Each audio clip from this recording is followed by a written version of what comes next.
Bonsoir très chers téléspectateurs, bonsoir. Nous sommes très heureux de venir partout où vous nous suivez pour ce nouveau numéro du magazine Data Market. Merci de nous avoir suivis la semaine passée où nous avons reçu pour vous le professeur Oscar Samal Orlout, professeur émérite, docteur en management. Avec lui, nous avons parlé du management du temps. Parce que si vous ne savez pas gérer votre temps, vous allez gaspiller les ressources, les moyens. Et ce soir, nous revenons dans le domaine des infrastructures, dans le domaine de l'architecture, pour parler des préalables. Ainsi, avant de vous présenter mon invité de ce soir, permettez-moi de saluer tous nos téléspectateurs qui nous suivent à travers le monde. Merci de nous suivre en RDC, merci de nous suivre partout en Afrique, merci de nous suivre en Europe, aux États-Unis, merci de nous suivre en Inde, en Asie. Vous suivez ce magazine sur Kin 24 Télévision et vous pouvez aussi nous suivre sur toutes les plateformes électroniques, notamment sur Internet, sur Symphorien Katende TV, sur YouTube, sur Facebook, Symphorien Katende, ou vous abonner à toutes nos plateformes Twitter pour suivre ce magazine. Sans plus tarder, je m'en vais saluer notre invité de ce soir. Bonsoir, Président Brunel. Bonsoir, M. Symphorien. Président Brunel, vous n'êtes plus à présenter. Vous êtes le président national de l'Ordre national des architectes. Aujourd'hui, nous allons parler d'un élément capital et fondamental dans les secteurs de la construction, des grands édifices. Vous êtes architecte, vous êtes aussi entrepreneur. Vous allez parler à des entrepreneurs, que ce soit les privés comme l'État. Nous allons parler des préalables dans un projet de construction pour ouvrage architectural, route, pont, ainsi de suite. Mais ensemble avec les téléspectateurs, qu'est-ce que nous pouvons comprendre par ouvrage de construction architecturale? Qu'est-ce que nous devons comprendre pour jeter les bases de nos échanges? Merci, M. Symphorien. Vous savez, les définitions aujourd'hui... c'est chacun qui donne ses définitions. Tout à fait. Mais la science reste la même partout au monde. Tout à fait. Un ouvrage de construction ou architectural, c'est au fait l'organisation de l'espace vie de l'homme. Est-ce pour le travail? Est-ce pour l'habitation? Est-ce pour la circulation? Donc, la fonction qu'on va donner, c'est ce qui détermine l'architecture qu'on va ériger. Ici, par exemple, vous avez l'architecture résidentielle. Ça peut être des maisons basses, des villas, ça peut être des appartements, ça peut être tout ce qui est autour de la vie d'un homme, là où il habite. Vous avez l'architecture administrative, ce sont des bâtiments où on travaille, il y a des bureaux, il y a d'autres. Il y a l'architecture cultuelle, c'est les églises, ça peut être une mosquée, ça peut être une cathédrale, ça peut être une église de réveil, et tout ça. Vous avez les ouvrages d'art, par exemple les ponts, vous avez les œuvres d'art, vous avez tout ça, ça fait partie de l'architecture, ça fait partie de la construction, pour répondre à votre question. Brunel, Joseph Guibalé Kikananga, dans tout domaine, il y a des préalables. Tout domaine d'activité professionnelle, il y a des préalables. Car les préalables vous permettent de mettre en musique les normes. Maintenant, ma question, quelle est l'importance d'avoir des préalables dans un projet de construction? Quel est l'avantage? Bon, je veux me redire comme je l'ai toujours dit. Un projet de construction, c'est une idée qui naît dans la tête d'une personne. La personne qui vient avec l'idée, on l'appelle maître d'ouvrage. Ça peut être toi, symphorien. Tu dis, écoute, Brunel, je voudrais construire un bâtiment bureau. En tant qu'architecte, ce que je veux faire, c'est d'abord zonifier ou faire la visite du lieu pour savoir ton terrain, il se trouve où. Il faut descendre sur le terrain. On fait les études de faisabilité. On commence d'abord par le relevé du terrain pour commencer voir les dimensions. On fait ce qu'on appelle l'élevé topographique pour avoir les reliefs du terrain, ce que nous appelons en termes techniques de courbe de niveau, pour savoir les dénivellements, est-ce qu'il y a une pente, est-ce qu'il n'y a pas une pente. On descend dans les études géotechniques pour voir la configuration du sol. En dessous, est-ce que le sol, il est à même de reprendre la charge que je vais lui mais Monsieur mettre Brunel, au-dessus. mais il y a des gens qui disent que ce n'est pas important qu'on construise. J'habite chez mon grand-père. Il y a des maisons là qu'on appelle des annexes. Moi, je me dis, moi aussi, je construis. Pourquoi faire des études du sol? Quelle est l'importance des études du sol, analyse du sol? On sait que non, le sol est dur. Vous savez, les grands problèmes dans notre pays, en Afrique généralement, mais spécialement au Congo, les gens n'ont pas la notion d'étude. La construction elle-même n'est qu'une conséquence de quelque chose. Mais déjà, les maisons existent déjà à ce côté. Les gens disent, mais non, on c'est ça, faut rien. Un projet de construction, un ouvrage, c'est comme du spirituel. Tu vois, dans le monde spirituel, tout existe d'abord dans le spirituel. Et tout ce qu'on voit en matériel, c'est question de temps. Ça peut arriver dans secondes, ça peut être une année, ça peut arriver. Même dans la prière, c'est la même chose. Tout à fait. Et la construction, c'est la même chose. Il faut commencer par les études. Études de faisabilité. La chose la plus importante, ce n'est pas mettre brique sur brique, mais ce sont les études. Parce que ce sont les études qui déterminent tout. Ce sont les études qui vont même te déterminer les timings d'exécution de ce que tu veux faire. Ce sont les études qui vont te donner le coût de ce que tu veux faire. Ce sont les études qui vont te montrer le planning même d'exécution. Ce sont les études qui vont te montrer la compatibilité, l'environnement. Est-ce que ça sera compatible avec ce que tu es en train de faire par rapport à au climat, par rapport à... Ce sont les études. Ah donc, Brunel Joseph, vous voulez nous expliquer que lorsque l'on fait l'étude de faisabilité, c'est pour dire au maître d'ouvrage si son projet sera possible ou non, ou si ça sera possible, mais à quelles conditions? Vous savez, j'ai toujours dit, d'ailleurs, nous faisons l'inverse ici au Congo. Normalement, quand tu veux construire, tu viens me consulter, tu dois me dire l'enveloppe que tu as. Ok. Tu me dis, non, Brunel, moi j'ai 30 000, je voudrais construire une maison de 3 chambres. Okay, parce que moi, je suis un architecte. Je suis un rêveur. Je vois Symphorien, c'est un grand journaliste et tout ça, tout le temps bien cravaté. J'ai dit, ok, il a besoin d'une maison, 3 chambres, je lui bombarde au standing. Oh, l'argent que tu as, c'est moyen standing. Et en ce moment-là, moi, je veux mener les études en fonction de ce que toi, tu as. Les études sont les préalables de toute construction, que ce soit une villa, que ce soit une annexe. Pourquoi est-ce que, sous d'autres cieux, pour que tu changes le mur de clôture, pour que tu changes le mur de ta maison, pour que tu changes la porte de ta maison, tu dois demander le permis de construire. C'est parce que quand tu vas au permis de construire, on va te demander d'abord les études. Qu'est-ce que ça a comme impact, le travail que tu vas faire avec les gens qui sont à l'intérieur? Parce que changer un mur, ça signifie que tu dois démolir celui qui existe. Tout à fait. Quand tu démolis, ça génère la poussière. Est-ce que ça ne va pas polluer l'environnement? Les gens qui sont avec toi, ils ne vont pas tomber malades. Mais chez nous, c'est quoi? On descend, on casse un mur, la poussière chez les voisins. Ah, limbisabiso, c'est toujours ça. Mais je vous dis, M. Symphorien, en construction, il n'y a rien de plus important que sont les études. Mais ça va encore là faire où coûter cher. L'enveloppe va encore gonfler. Mais je n'ai que 30 000.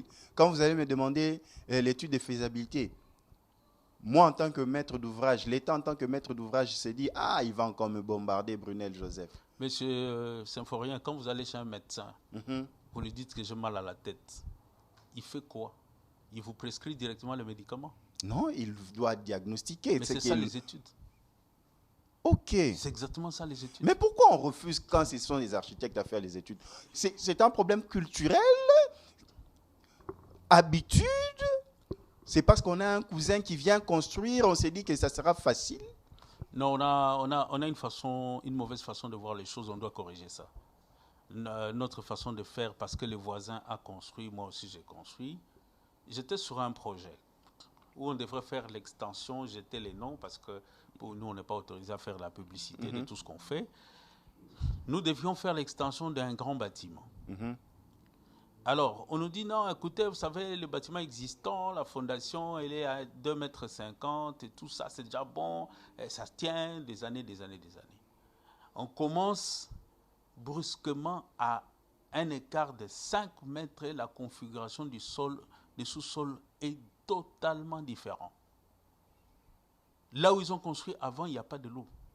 Mais à 5 mètres, il y a de l'eau. Quand vous creusez à 1,50 m.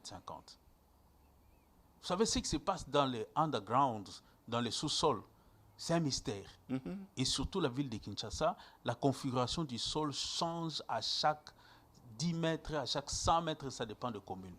Ce n'est pas la même structure. Non, c'est pas parce que le voisin, lui, il a creusé, il n'a pas trouvé l'eau, que chez toi, tu ne vas pas trouver l'eau. Ça peut être un rocher qui a fait un mouvement et de l'autre côté, lui, il est à sec, mais toi, de ton côté, il y a de l'eau. Vous retrouvez directement la nappe phréatique. Oui, oui. Donc, je crois que l'étude de faisabilité est très importante. Et ça, j'attire vraiment l'attention de tout citoyen congolais. Quand tu veux que construire, commence par les études. Commence par les études, tu vas sauver la vie de ton bâtiment. C'est la raison pour laquelle nous avons remarqué dans certaines communes de Kinshasa, où on a ajouté des étages, on a remarqué que les constructions en étages s'affaissaient. Donc, c'était à un bâtiment rez-de-chaussée plus 2 niveaux, on ajoute un niveau, on remarque que le bâtiment s'affaissait. Donc, c'était à cause de cela, parce que les études qui ont permis la construction du rez-de-chaussée plus 2 niveaux étaient adaptées à ce besoin-là. Et lorsque le patron vient, le propriétaire de la maison, non, excellent étage manquant, ça crée problème. C'est comme ça que vous pouvez faire comprendre les maîtres d'ouvrage et la population qui est en train de vous suivre maintenant. Mais c'est son ferrant. Vous savez, même en médecine, l'automédication tue. Dès que tu as mal à la tête, tu prends la quinine, tu commences à prendre. Oh, tu n'as pas la malaria. Tu te tues. La même quinine, quand tu as la malaria, tu prends, ce n'est pas un poison. Mais quand tu n'as pas la malaria, ça devient un poison. L'automédication en construction, on doit arrêter ça. Tout le monde veut devenir constructeur.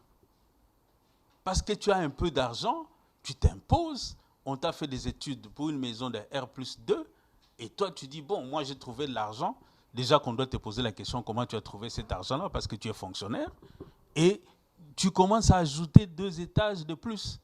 On en a vu, vous savez, les années qui sont passées, on a déploré combien de maisons qui se sont écroulées.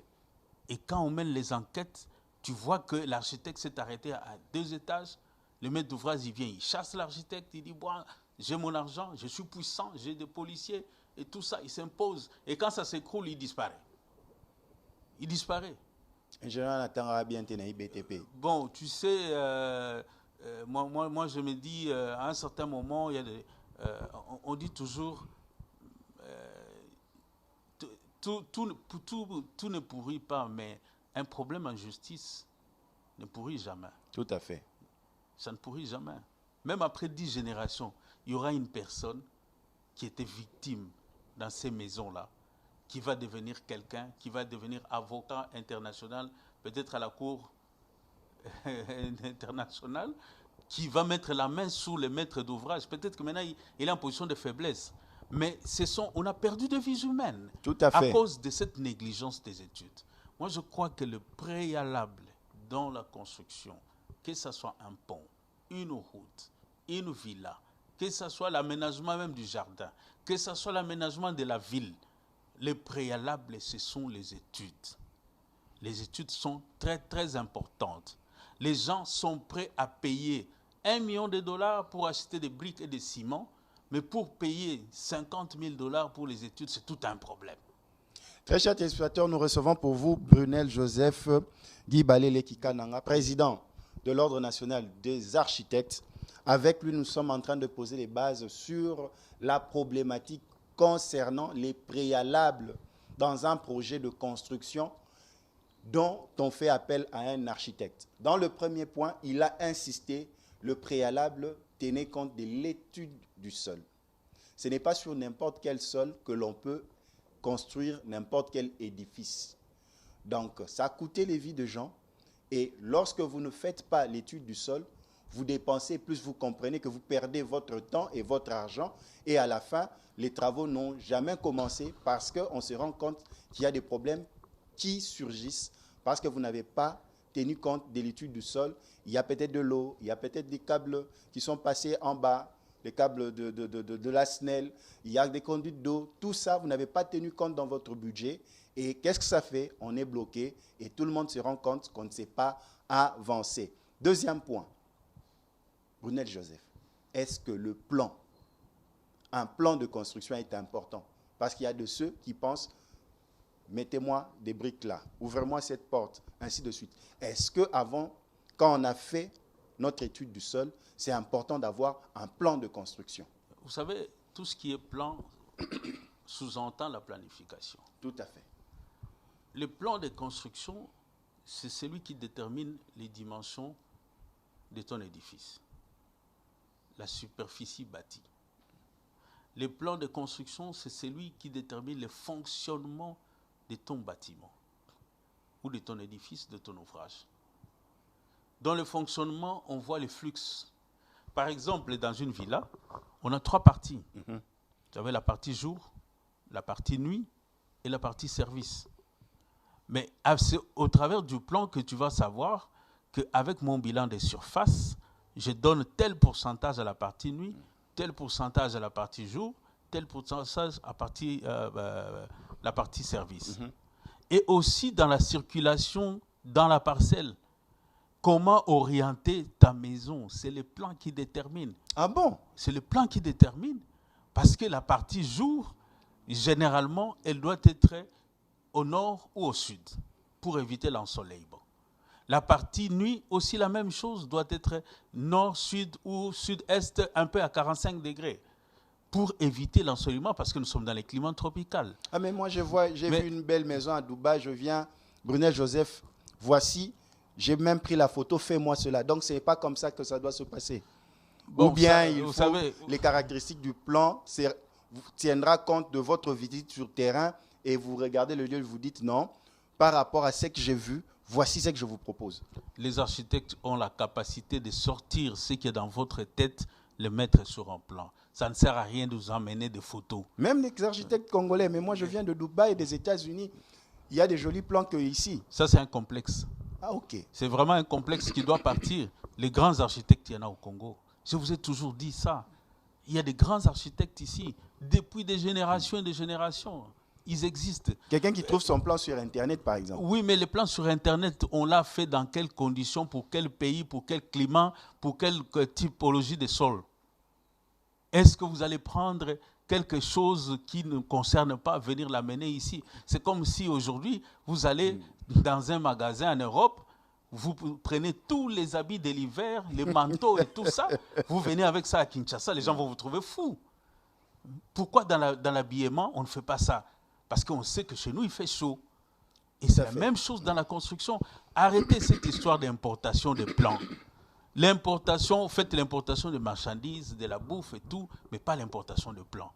Parce que nous avons notre configuration architecturale et nos normes ici au Congo. Nous devons arrêter cette histoire-là. Tu es parti aux États-Unis, tu as dormi dans un hôtel, dans une auberge, quelque chose comme ça, où tu as trouvé que c'était beau et tu veux qu'on amène ça ici au Congo. D'accord, on peut s'inspirer. Je ne dis pas qu'on doit être fermé, on ne va pas s'inspirer avec ce que les autres font. Parce que de toute façon, un architecte, c'est comme un artiste. C'est quelqu'un qui observe la nature, qui observe ce qu'on a déjà fait et qui conçoit en fonction du besoin de maître d'ouvrage. Donc, Brunel Joseph, c'est que je comprends qu'un plan, on ne le fait pas comme ça au hasard. Un plan est le suivi, la suite logique de l'observation du terrain et de l'étude du sol. Vous savez, quand on avait des projets des écoles, on a donné un plan type des écoles du ministère de l'enseignement primaire et secondaire, mais il y a eu de sérieux problèmes. Parce que le budget était fait pour un plan sur un terrain plat. Mais quand on a commencé à implanter des terrains, on s'est retrouvé avec des fondations Parce que les termes de référence disaient que la fondation ne peut pas descendre de plus de 60 cm dans le sol. Mais vous arrivez sur un terrain en pente, vous faites quoi? Parce que le bâtiment, il est long. Déjà, vous prenez 6 mètres de la salle de classe, x 3, ça vous fait 18 mètres, presque 20 mètres. Donc, quand vous êtes sur un terrain en pente, ça signifie que la différence ici, c'est 0. Mais quand j'arrive à 20 mètres, je suis déjà presque à 10-20 cm de plus. Ce qui fait que ma fondation, elle se retrouve en l'air.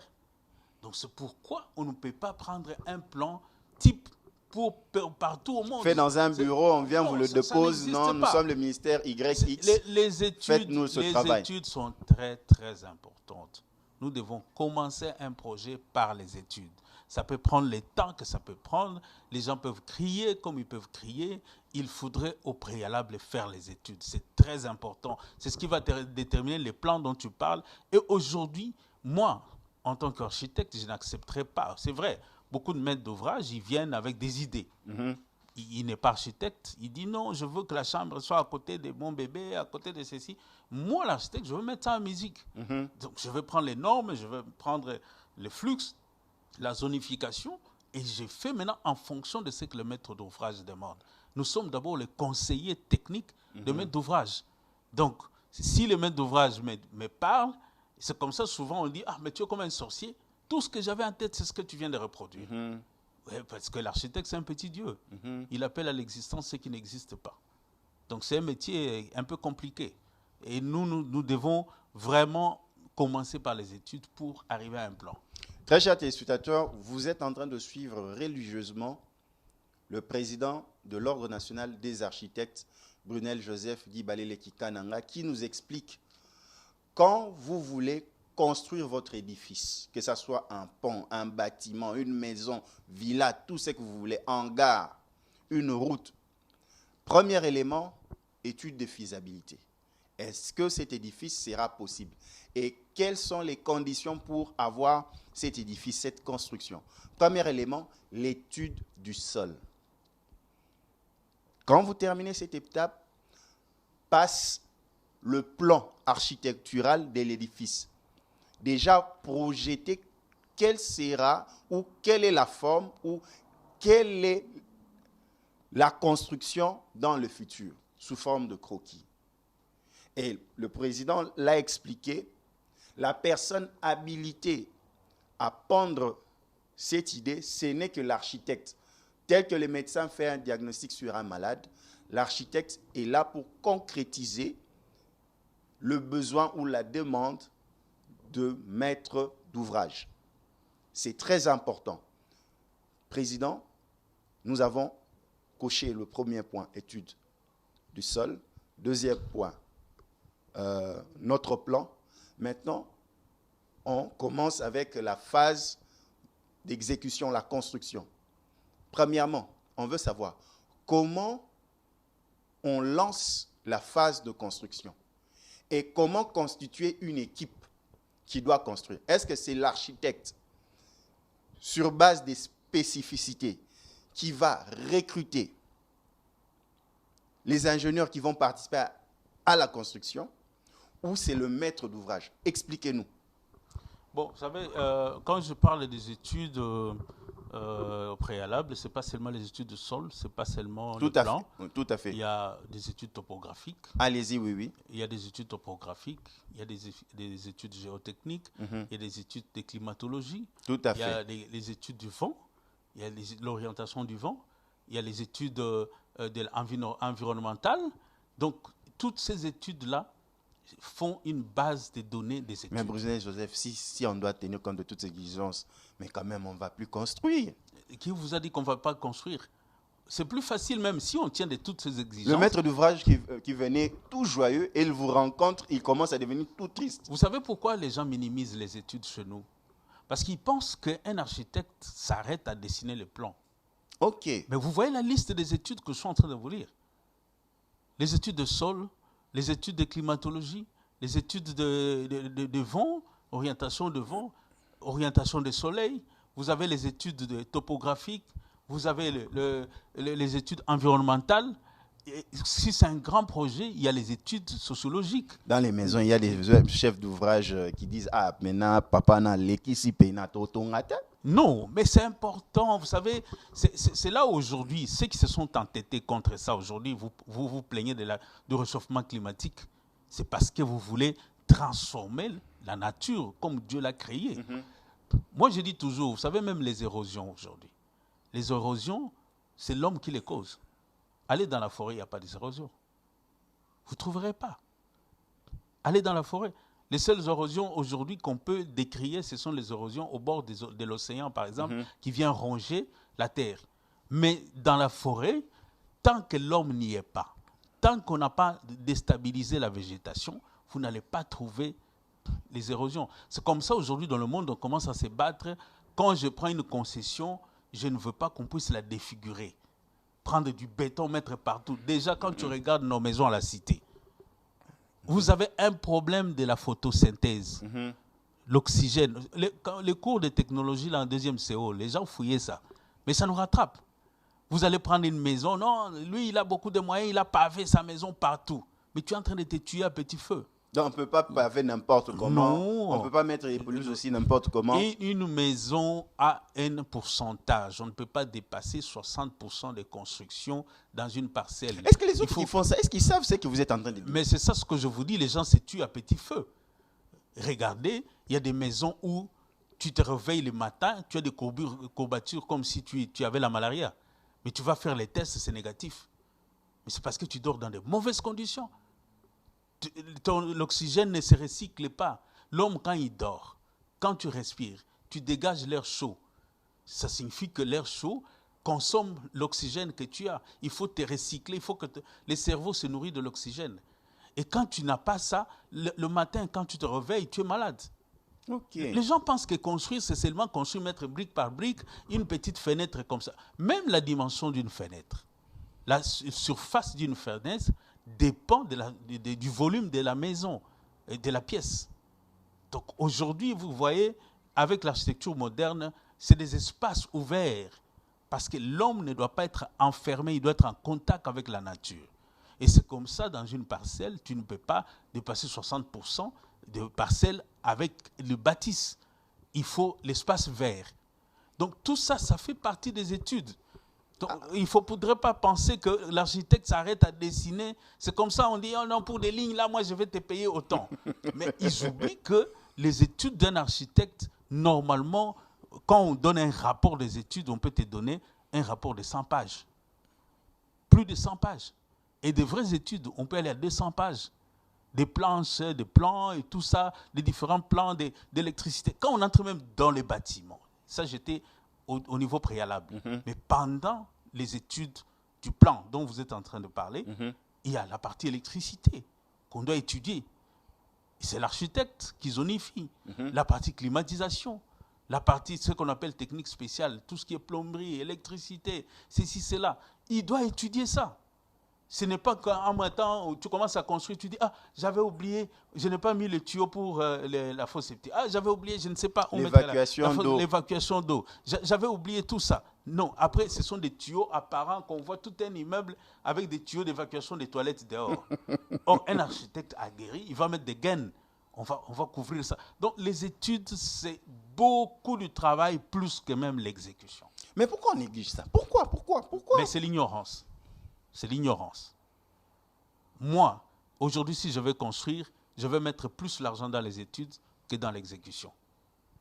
Parce que je sais que quand les études sont très bien faites, ma maison, elle va fonctionner. On dit toujours construire mal, c'est construire 2 fois. C'est comme ça que tu vois les gens casser tout le temps. Casser tout le temps. Vous remarquez ici au centre-ville, vous remarquez que les immeubles, il y a des lézards, des fissurages qui se forment. Et tu te dis, mais à peine qu'on vient de construire cet ouvrage. Dans tout ça, l'étude de faisabilité, on n'a pas tenu compte de cela. Il y a aussi la précipitation dans la construction. Parce qu'il y a nos amis qui vous ont amené les délais courts. Tout le monde veut avoir les délais courts. Mais c'est ça. Mais comment on obtient un délai par rapport à la construction d'un édifice? Pour dire que non, par exemple, 7 mois, mon édifice est fini. 10 mois, 20 mois, 30 mois. Comment on arrive à dire ça avec certitude? Il y a il y a ce que nous appelons la main-d'œuvre qui est à l'exercice d'un ouvrage. Dans l'exécution, nous calculons tout ça. Je sais que les rendements humains d'un jour pour un béton, c'est autant de mètres cubes. Donc si j'ai, par exemple, un humain peut me fabriquer 2 mètres cubes par jour. Et si j'ai 10 mètres cubes, donc ça signifie que mon béton sera fait pendant 20 jours. Donc vous voyez, c'est comme ça qu'on sort un timing. Le timing, c'est en fonction des ouvrages qu'on est en train d'exécuter dans le projet. Il y a aussi les temps de séchage, ce que nous appelons les temps de prise. Par exemple, pour le béton, on va vous dire 21 jours. Aujourd'hui, avec des produits chimiques, on peut écourter les délais à 14 jours. Donc tout ça, quand je prends tous les éléments, je calcule combien de béton j'ai dans mon bâtiment, combien de briques j'ai dans mon bâtiment. Je vous sors maintenant les timings. Mais j'aimerais revenir à votre question pour demander comment est-ce qu'on peut aller au projet d'exécution. Tout à fait, projet d'exécution, parce qu'on veut comprendre. Parce que, par exemple, vous remarquerez, il y a certains entrepreneurs qui viennent participer à la construction qui n'ont pas leurs propres outils de travail, qui ne sont pas peut-être aguerris. L'architecte qui commence avec un plan, il donne le plan, il part et le maître d'ouvrage va chercher ses frères qui sont maçons, qui ont de l'expérience de 30 ans, qui commencent à le faire. Mais comment on fait cela? Vous, en tant qu'expert et surtout président de l'Ordre national des architectes. Vous savez, moi, personnellement, je n'ai jamais été d'accord pour les gens qui achètent des plans. Je n'ai jamais été d'accord pour ça. Tu viens, bon, fais-moi les plans, disparaît, moi, je peux construire à ma manière. Vous savez, un plan, un projet, c'est comme un enfant que tu mets au monde. Il faut un temps pour le sévrer. C'est la même chose, il faut accompagner son projet jusqu'à la réception provisoire. Tout à fait. Ou réception définitive. Ce qui s'est passé quoi? Après avoir fait toutes ces études que je suis en train de citer, je n'ai pas cité toute la liste. Tout à fait. Il y a des études, ça dépend maintenant aussi des catégories de projets. Si le projet est au bord d'une rivière, il y a des murs de quai, il y a ceci. Donc, il y a beaucoup de choses. Ça dépend de là où tu es. Est-ce que tu es dans les déserts, la puissance, la vitesse du vent, comment tu vas faire? Est-ce qu'il faut mettre des grands baies qui vont s'éclabousser avec le vent? Tout ça, tu as terminé. Tu dresses maintenant ce qu'on appelle cahier des charges. Voilà. Tu dresses un cahier des charges. Il y a la partie administrative, il y a la partie technique. C'est la partie technique qui va déterminer quelles sont les caractéristiques de tout ce que tu vas utiliser dans ta construction. Les plannings que tu vas utiliser, les timings que tu vas utiliser, la finance, ça va toujours dans les cahiers des charges. Et quand vous avez fini avec les cahiers des charges, l'architecte, sa mission, c'est de dresser les cahiers des charges. Les cahiers des charges, c'est un ensemble de tout, de toutes les études qui sont repris. Vous avez toutes les données qui accompagnent les cahiers des charges parce qu'il y a les annexes. Alors, en ce moment-là, ça dépend. Il y a 3 formes de marché. Ça peut être du gré à gré. Tu appelles un entrepreneur ou une consultation restreinte. Par exemple, les 3 entrepreneurs, chacun t'amène son offre de prix par rapport au devis confidentiel que l'architecte a fait. Et en ce moment-là, on va comparer. Mais les critères d'éligibilité, ce n'est pas seulement les moins 10 ans. Il faudrait vraiment que les gens m'écoutent très bien à cette matière. Je pensais que c'est celui qui est le moins cher. Je vais à Singamon. Il peut sous-estimer. Il peut sous-estimer. Donc il faut faire appel à une contre-expertise. Les principes de gain de marché, c'est les mieux 10 ans. Ce n'est pas le moins 10 ans. Celui qui propose cher. Non, pas que celui qui propose cher. C'est-à-dire, il y a un seuil. Les devis confidentiels que l'architecte a fait. Par exemple, l'immeuble va coûter 3 millions de dollars. L'architecte a évalué ça à 3 millions de dollars. On s'est dit, celui qui sera à 30% plus ou 30% moins, celui-là, il peut gagner le marché. Parce qu'on s'est dit qu'il y a toujours des seuils, de quelques mesures de sécurité qu'on met dans les projets qu'on fait, dans les devis. Pour des marges de manœuvre. Exact. Donc, celui qui est le moins 10 ans par rapport à ça, par exemple, toi, le devis confidentiel, il est à 3 millions de dollars. Mais maintenant, la personne vient avec 1 million de dollars. Il est moins 10 ans. Mais il a sous-estimé. Ça signifie qu'il n'arrivera pas. Et c'est ce qui arrive dans beaucoup de marchés ici. Vous trouvez des avenants que des avenants. on ne fait que faire des avenants. Pourquoi? Parce que les gens ont cassé les prix pour avoir les marchés. Tout à fait. Et ça, c'est la politique de beaucoup de nos frères qui sont venus de quelque part, que je ne vais pas citer les noms. Ils cassent les marchés. Ah, ils sont moins chers, ils sont moins chers. Mais après, ce sont des avenants. Et on dépasse même les devis confidentiels après. Donc, quand tu as lancé l'appel d'offres, maintenant, si c'est une consultation restreinte, c'est par rapport à ça, on met les critères d'analyse. Les critères d'analyse, il y a l'expérience, il y a la qualité des ouvriers, les personnels. Président, avenant entre parenthèses, ce sont des ajouts d'argent encore. Par exemple, avenant, ce sont des travaux supplémentaires. Supplémentaires, il faut ajouter 100 000 $, voilà. 200 000 $ pour les entrepreneurs, ils sont champions en ça. Ils sont champions en ça. Ils vont vous créer des histoires. Non, ça, ce n'était pas prévu. C'est pourquoi nous, les architectes, nous avons une mission terrible. Nous avons une responsabilité sans précédent. Être honnête aussi. Ce n'est pas d'abord un problème d'honnêteté. C'est un problème de précision. Parce que si tu oublies quelque chose dans les études et que l'entrepreneur découvre ça, pour lui, ça devient un avenant. C'est un travail supplémentaire parce que toi, tu as oublié. Donc, étant donné qu'il a soumissionné sans ça, et on est obligé. Moi, j'ai déjà été sur un projet où l'architecte a oublié la fosse septique. Un grand projet de ces pays. Pas possible. L'architecte a oublié la fosse septique et l'entrepreneur a découvert ça. L'entrepreneur a gardé silence. Il a continué à travailler, Après, quand il coule ce que nous appelons radier général, il ressort ça maintenant dans une réunion technique. Mais votre bâtiment, là, il n'y a pas de fosse septique. Comment on va faire? Mais il savait depuis le départ. On va les mettre chez les voisins. Voilà. Donc, on est obligé de casser, on est obligé de faire... Et lui, ça lui fait un travail supplémentaire, c'est ce qu'on appelle avenant. Alors, donc, quand on est dans la consultation restreinte, maintenant, on choisit selon les critères qu'on met. Les critères d'analyse, ce n'est pas seulement les prix. Les critères d'analyse, ça doit aussi la partie finance, comment est-ce que l'expérience, les références de ces bâtiments-là. Donc, il y a beaucoup de critères. La qualité des ouvriers que vous avez, le personnel que vous allez mettre en place, les matériels que vous avez pour exécuter ces projets-là, tout ça des critères d'analyse. Et c'est la même chose aussi avec l'adjudication publique, où on lance un appel d'offres ouvert à tout le monde. Mais il y a aussi des appels d'offres internationaux. En ces moments-là, surtout chez nous, c'est pour bloquer un peu les Africains qui n'ont pas l'argent pour des garanties bancaires. On va mettre les enchères au-dessus de façon que les Africains ne viennent pas. On va vous dire la garantie bancaire, par exemple, vous devez déposer une garantie de bonne exécution de 2 millions de $, de 5 millions de $. Déjà, on écarte tous les petits qui sont là. Tu vois, mais vous pouvez vous rassembler entre vous.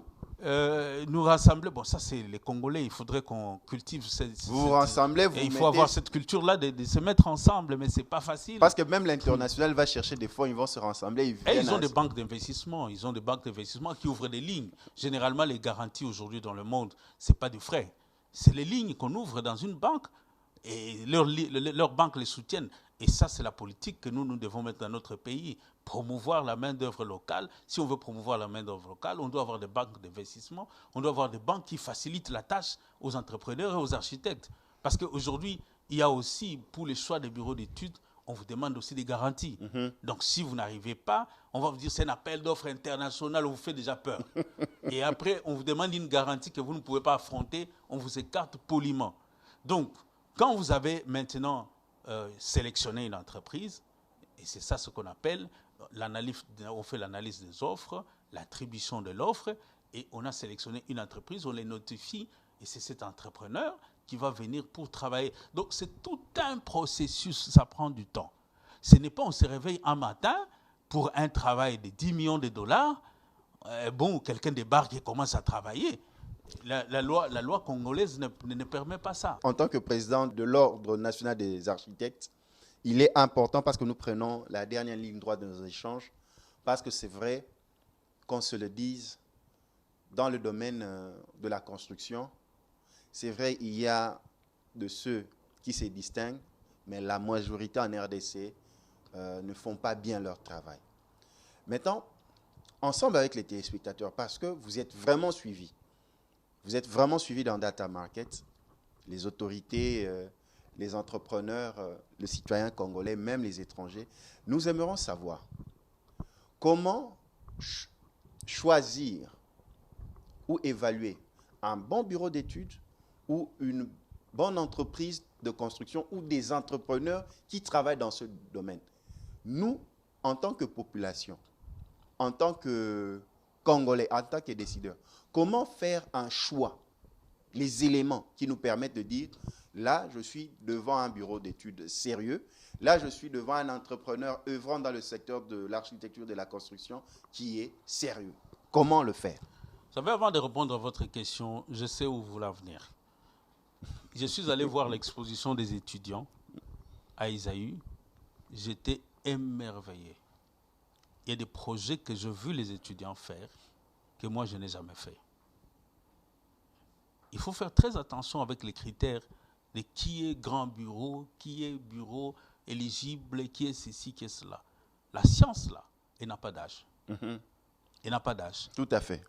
Nous devons enlever ces complexes-là pour dire que le bureau qui a beaucoup d'expérience, il n'y a que ce bureau-là qui peut faire telle chose.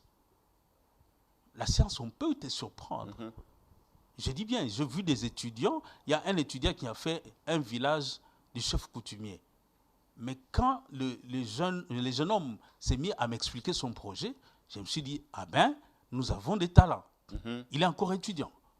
Et si notre gouvernement pouvait soutenir des étudiants comme ça, parce que c'est un projet qu'on peut prendre, on peut même l'implanter dans chaque village, chaque chef coutumier, ça devient un modèle type pour moderniser un peu nos villages.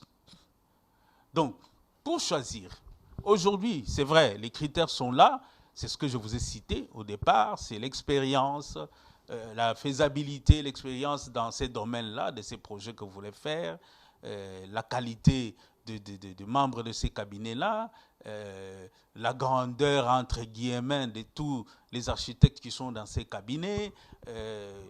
Donc, il y a déjà des critères établis que moi, je pense qu'on doit revoir. On doit revoir. Parce que je me dis, il y a, dans la construction, c'est vrai, pour l'exécution, pour les entrepreneurs, on peut se le dire. On peut dire que là, les critères doivent rester fixes. Il faut les années d'expérience, les équipements que vous avez, les techniciens que vous avez, et ça dépend des complexités du bâtiment, parce qu'il y a des entrepreneurs spécialistes pour les aéroports, par exemple. Ce n'est pas tout le monde qui peut construire un aéroport. Vous avez des entrepreneurs spécialisés pour des hôpitaux. Ce n'est pas tout le monde qui peut construire des hôpitaux. Il y a des entrepreneurs, même dans le domaine de l'architecture aussi. Il y a des architectes qui sont spécialisés dans les aéroports, qui sont spécialisés dans les ports, qui sont spécialisés dans les bateaux. Ils sont spécialisés dans ceci. Mais maintenant, il faudrait voir dans les CV de ces gens-là, est-ce qu'ils ont déjà fait des travaux similaires du projet que vous voulez leur donner? Et c'est important d'avoir les CV de tous ceux qui vont composer, par exemple, l'équipe de construction, par exemple. C'est obligatoire. C'est obligatoire. Obligatoire parce qu'on doit savoir, la construction, ce n'est pas de la blague. On ne va pas prendre un étudiant qui vient de finir aujourd'hui pour lui donner à construire un immeuble de 22 étages. Il ne connaît même pas le béton, c'est quoi? Il ne connaît pas. Brunel Joseph, on va aussi parler d'actualité. Nous arrivons aujourd'hui, quand vous voyez les sauts moutons, qu'est-ce que vous pouvez nous en dire? Je salue d'abord la tournée que le chef de l'État a fait. Oui, le mercredi. Il a eu un sentiment de satisfaction avec ce qui est en train de se faire. C'est une vision qu'il a lancée.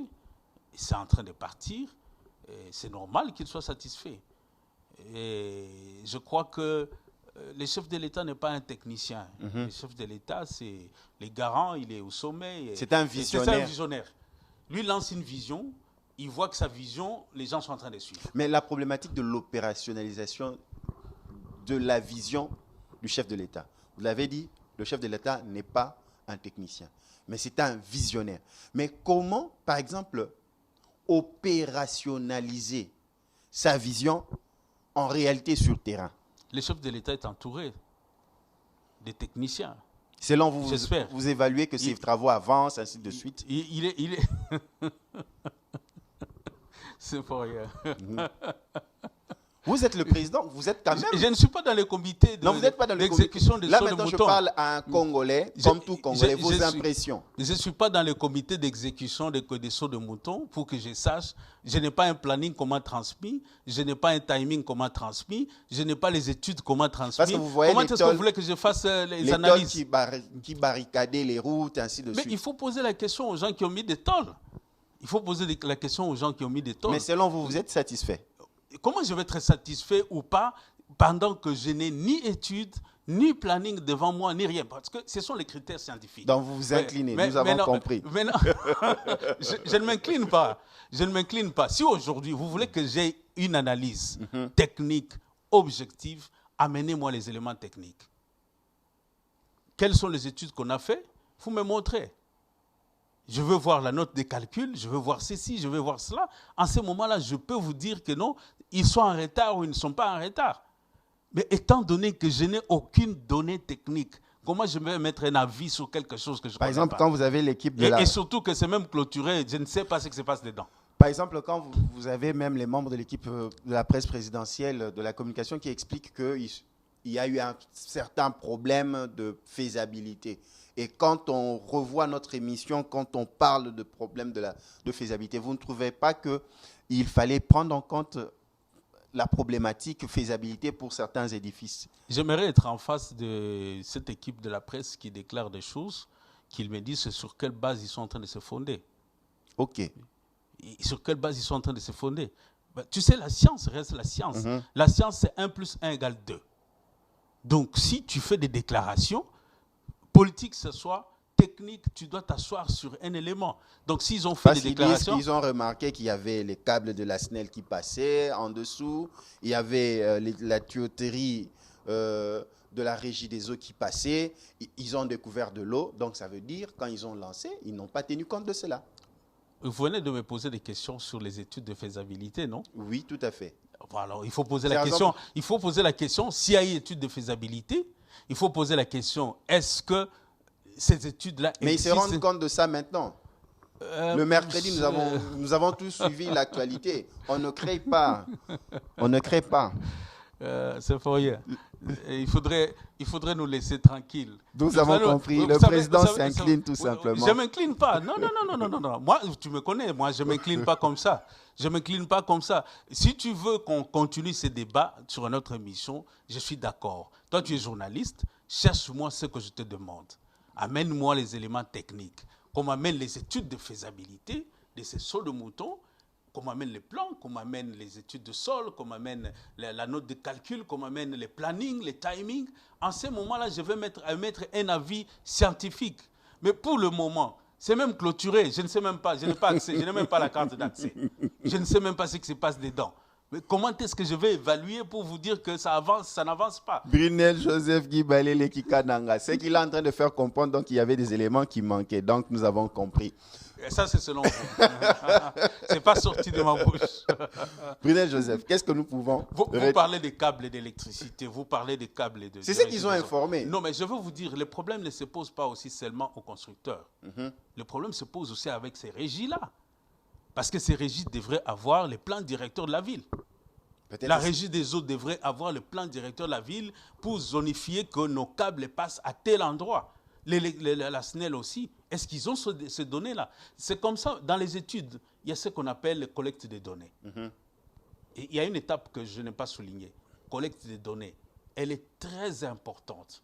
Parce qu'il faut aller partout pour avoir les données. Tout à fait. Si la régie des eaux a ça, la SNEL a ça, en ce moment-là, celui qui a fait les études n'a pas fait son travail. Donc, s'il vient se retrouver aujourd'hui que non, il y a un obstacle en bas, c'est le câble de la régie, de la SNEL et les tuyaux de la régie des eaux, ça signifie qu'il n'a pas fait la collecte des données. Donc, après tous ces temps-là, ils n'ont pas fait. Donc, nous avons compris. Ça, c'est toi qui dis ça. Moi, je ne sais pas. Moi, je ne suis qu'en train de faire une analyse scientifique, mais je crois que... Une analyse constructive, surtout. Oui, je crois que les techniciens sont là. Nous en avons des techniciens, des grands ingénieurs. Aujourd'hui, avec l'ordre des ingénieurs civils, on a des grands ingénieurs. Avec l'association des ingénieurs BTP, nous avons des grands ingénieurs. Avec l'ordre national des architectes, nous avons des grands architectes. Il faudrait seulement qu'on se refasse. Ma dernière petite question, le 30 juin 2019 est passé. Donc, c'est fini, le tableau est complet pour l'enregistrement des architectes. Cette question, je ne pouvais pas l'oublier. Ça, on a déjà clôturé. Donc, c'est fini. Ceux qui ne sont pas là... C'est trop tard. Là, ils doivent... En 2020. En 2020. 2020. L'année prochaine. 2020, c'est seulement l'année prochaine. Nous allons commencer... Ils vont manger quoi avec leur famille? On a fait la campagne pendant 3 mois. ceux qui ne voulaient pas, je comprendrais encore quelqu'un qui est en province, qui n'a pas de communication, ou quelqu'un qui est à l'étranger, ou mais il reste des dérogations, des petites lignes de manœuvre. Hein. Il n'y a pas de ligne de manœuvre. Nous sommes en train de faire le toilettage du fichier maintenant. Parce qu'on a clôturé, mais il y a des réclamations, un nom qui était mal écrit, tout ça. On a laissé un temps. Erreur matérielle. Oui, c'est un peu comme la CENI. Hein? C'est un peu comme la CENI. On est en train de faire le toilettage du fichier pour sortir le fichier électoral. Donc, il faudrait que nous nous sommes donné un temps de manœuvre pour nettoyer les fichiers. Ceux qui ont des réclamations, ceux qui ont peut-être son nom était mal écrit, c'est peut-être qu'il a déposé une photo, on n'a pas retrouvé, on lui reproche de n'avoir pas déposé l'attestation de naissance et pourtant il a déposé. Donc on est dans cette période-là de toilettage, donc, mais il n'y a pas de brèche pour dire que bon, les retardateurs peuvent venir, non. Brunel Joseph, c'est déjà la fin. Un dernier mot pour mettre fin à ce numéro de Data Market. Nous savons que vous allez encore revenir. Bon, merci beaucoup, ce Symphorien. Je crois que les sujets que vous venez d'aborder aujourd'hui sur les études de faisabilité, j'aimerais qu'on revienne sur ça, que la population sache, que le Congolais sache, que l'autorité sache, celui qui est en politique, qui est à l'administration, dans l'armée, qu'on ne peut pas construire sans les études. Sans les études, tu es en train de te tuer. Tu es en train de tuer ton projet. Vous allez voir que beaucoup de projets sont inachevés parce qu'on n'a pas étudié, parce qu'on n'a pas planifié. Même la Bible le dit, si tu veux construire ta maison, tu t'assois, tu regardes si tu as assez pour commencer une construction. Brunel Joseph, un grand merci. Je vous remercie. Très chers téléspectateurs, nous avons reçu pour vous le président de l'Ordre national des architectes, Brunel Joseph Guy Baleleki Kananga, architecte professionnel, expert dans son domaine. Avant de penser à tout ouvrage architectural de construction, il faut avoir des préalables. Cette émission était pour mettre des bases par rapport aux préalables. Sans préalable, pas de construction. Sans préalable, vous ne pouvez pas investir dans la construction de votre édifice. Quant à moi, je vous dis merci, à la prochaine. Si vous nous avez raté ce lundi à 22h juste sur Kin 24, rattrapez-vous le mardi à 11h juste et suivez-nous sur toutes les plateformes Internet dont nous diffusons le magazine Data Market. Je vous dis à la prochaine, que Dieu vous bénisse.